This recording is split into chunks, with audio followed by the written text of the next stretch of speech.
2026 সালে বিধানসভা ভোটের আগে এটাই শেষ পূর্ণাঙ্গ বাজেট, অর্থাৎ এ হলো ভোট বাজেট। ফলে অনেকেই আশা করেছিলেন ভোটের কথা মাথায় রেখে লক্ষ্মীর ভাণ্ডার প্রকল্পে হয়তো ভাতার পরিমাণ বাড়তে পারে রাজ্যে।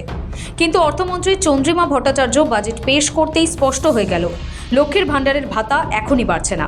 এই প্রকল্পে ভাতার পরিমাণ অপরিবর্তিতই থাকছে। 2021-এ তৃতীয়বার ক্ষমতায় আসে তৃণমূল সরকার। প্রতিশ্রুতি মতো বাংলায় লক্ষ্মীর ভাণ্ডার প্রকল্প চালু করেন মুখ্যমন্ত্রী। এখন প্রায় 2 কোটিরও বেশি মহিলা এই প্রকল্পের সুবিধা পান।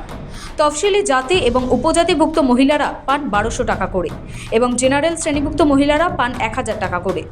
তবে সূত্রের খবর, বাজেটে লক্ষ্মীর ভাণ্ডার নিয়ে নতুন করে ভাতা বৃদ্ধির ঘোষণা করা হলো না মানে এই নয় যে চলতি বছরে আর লক্ষ্মীর ভাণ্ডারের ঘোষণা করা হবে না, বরং ভোটের আগে ফের লক্ষ্মীর ভাণ্ডারের ভাতা বাড়তে পারে বলেই মনে করছে অনেকে। গত বছরের নভেম্বর মাসে লক্ষ্মীর ভাণ্ডারে আরও 5,07,000 নতুন উপভোক্তাকে যুক্ত করা হয়েছে। সূত্রের খবর, এখন এই প্রকল্পে মোট উপভোক্তার সংখ্যা প্রায় 2.26 কোটির কিছু বেশি। বুধবারের বাজেট বক্তৃতায় চন্দ্রিমা জানান, লক্ষ্মীর ভাণ্ডার প্রকল্পে ভাতার পরিমাণ অপরিবর্তিত থাকছে।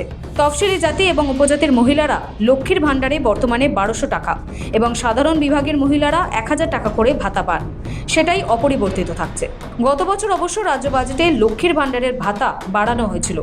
2024 সালের লোকসভা ভোট হয়েছিল এপ্রিল-মে মাসে। তার ঠিক আগেই ফেব্রুয়ারিতে বাজেট ঘোষণায় মমতা বন্দ্যোপাধ্যায়ের সরকার জানিয়েছিল লক্ষ্মীর ভাণ্ডারের ভাতা 500 টাকা থেকে বাড়িয়ে 1000 টাকা করা হবে। এপ্রিল মাস থেকেই তা বাস্তবায়িত শুরু হয়, আর ভোটের মধ্যেই সেই বর্ধিত ভাতা মহিলাদের ব্যাংক অ্যাকাউন্টে ঢুকতে শুরু করে।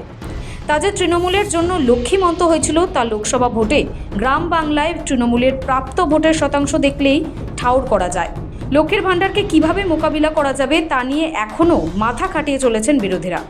বাংলায় ভোটারের সংখ্যা 7.5 কোটি, তার মানে মোট ভোটারের প্রায় 30% হলেন লক্ষ্মীর ভাণ্ডারের উপভোক্তা। পর্যবেক্ষকদের মতে বাজেটে না হলে চলতি বছরের মধ্যে ফের এই প্রকল্পের ভাতা বৃদ্ধি করতে পারে রাজ্য।